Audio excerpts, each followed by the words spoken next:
Apa hubungannya Jokowi, pandemi, dan game teori? Gimana kita bisa mengatasi pandemi ini lewat game teori?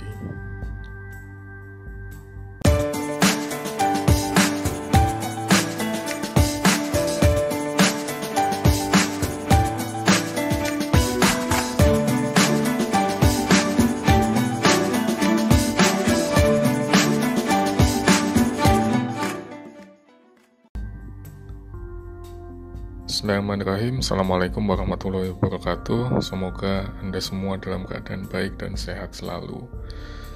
Sebetulnya saya malas membuat video ini, tapi karena banyak pertanyaan yang muncul, jadi terpaksalah kita buat uraian singkat ini. Jadi saya mencurigai pandemi ini sulit bisa diselesaikan karena memang kita terjebak dalam prisoner's dilemma, atau istilahnya dilema tahanan atau dilema narapidana. Ini adalah salah satu konsep yang menarik dalam game teori. Dengan adanya prisoner's dilemma ini, optimal outcome akan terwujud kalau semua sepakat untuk bekerja sama. Tapi yang terjadi justru masing-masing pihak memilih untuk deviate, untuk menyimpang, untuk mengambil keuntungan pribadi karena ada insentif-insentif yang bisa masing-masing dapatkan. Nah, sebagai contoh misalnya ada dua orang tahanan, A dan B, yang sama-sama sedang ditahan di kepolisian karena polisi memang pada saat itu belum mendapatkan bukti yang cukup. Nah, untuk proses investigasi, A dan B dipisahkan di ruangan yang berbeda. Kemudian masing-masing ditanyai. Kalau A dan B sama-sama mengaku, maka mereka akan dapat hukuman 5 tahun. Kalau A diam, kemudian B ngaku, maka A akan dapat hukuman 10 tahun, sedangkan B akan dibebaskan. Gitu juga sebaliknya, kalau A ngaku dan mau kerjasama dengan polisi, sementara B diam, maka A akan dibebaskan dan B akan dapat 10 tahun di penjara.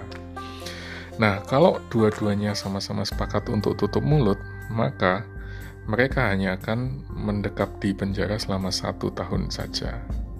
Tapi kan masing-masing ini terpisah di ruangan yang berbeda ya, sehingga mereka tidak bisa saling berkomunikasi antara satu dengan yang lain. Nah, kalau keduanya masing-masing sama-sama mengaku mencari untung bagi diri mereka masing-masing, maka sesungguhnya hasilnya akan buruk bagi keduanya, karena mereka akan dapat ganjaran selama 5 tahun.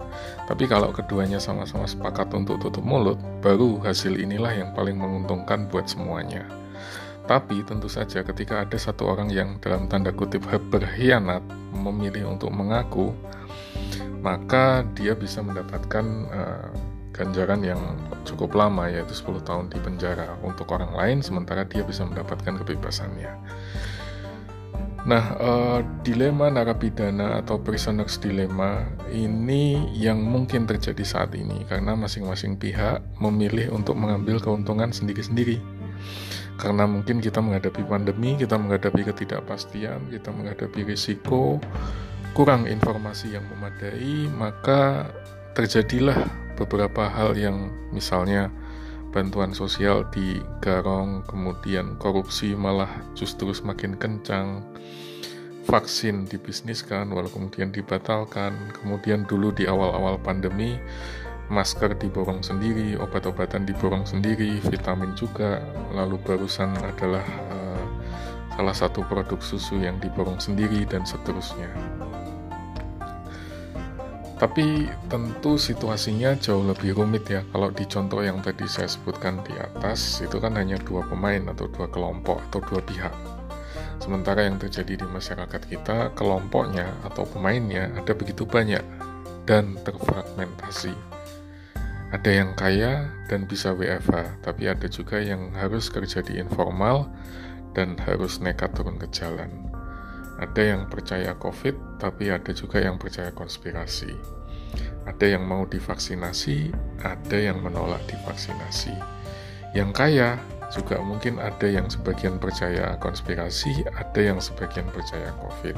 Yang miskin juga demikian. Jadi irisan-irisannya itu begitu kompleks. Maka kalau Presiden atau Pak Jokowi memang serius ingin menjadi panglima untuk mengatasi pandemi, sesungguhnya langkah pertama yang harus dilakukan adalah mencari jalan supaya kita bisa sama-sama membangun mutual trust, rasa percaya di antara kita semua.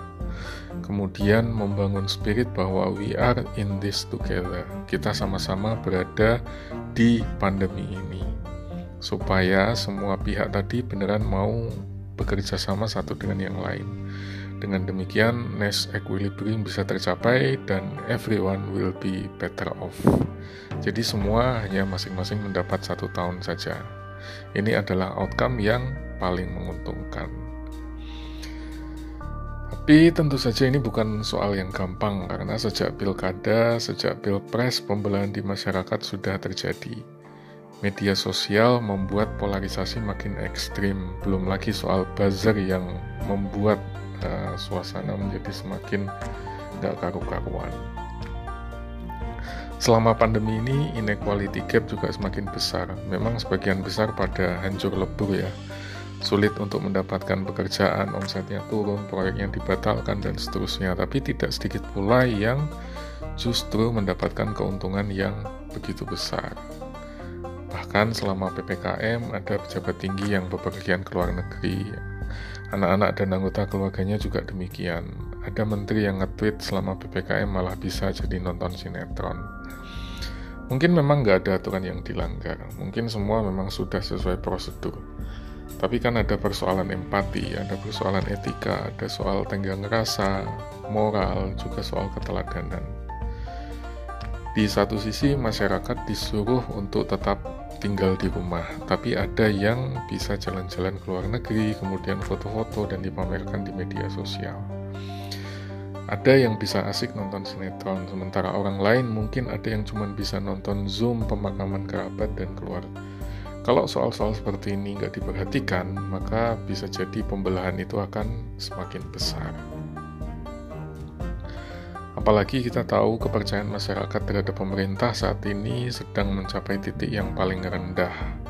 Kita tahu ada pelemahan KPK, kita tahu ada penegakan hukum yang dipertanyakan, TKA asing tetap masuk, pembangunan infrastruktur jalan terus, tapi pemerintah kok nggak mau melakukan lockdown dan seterusnya. Semuanya diambil tanpa komunikasi publik yang memadai. Walaupun barusan ada menteri yang melakukan klarifikasi dan meminta maaf ke publik, tapi tetap saja pembelahan antara they dan us itu tidak terelakkan. Ini membuat saya khawatir terus terang, karena kita akan terjebak pada paradoks antara ayam dan telur. Mana yang lebih dulu nih? Di satu sisi kita tidak akan pernah bisa bersatu sebelum semua mendapatkan keinginan masing-masing. Tapi di sisi lain, kita tidak akan pernah bisa mendapatkan keinginan kita sebelum kita bisa percaya dan akur satu sama lain terlebih dahulu. Jadi, every player will trust each other if everyone gets the outcome they desire. But everyone will only get the desired outcome if they trust each other first. Dan tanpa memahami masalah ini secara hati-hati, secara komprehensif, maka siapapun panglimanya, siapapun yang jadi ketua satgasnya, penanganan pandemi akan gini-gini aja terus. Lalu gimana solusinya? Setidaknya ada 2 hal konkret yang bisa dilakukan Pak Jokowi segera. Yang pertama adalah urusan simbolik. Dalam hal simbolik ini, pemerintah bisa mengumumkan ke masyarakat bahwa gaji pejabat tinggi akan dipotong atau tunjangannya nggak dibayarkan. Kemudian uangnya disalurkan ke masyarakat yang terdampak langsung oleh pandemi. Secara jumlah mungkin nggak signifikan ya, karena nggak seberapa dibandingkan dengan total anggaran yang dibutuhkan untuk membantu masyarakat bawah yang benar-benar terdampak oleh pandemi ini.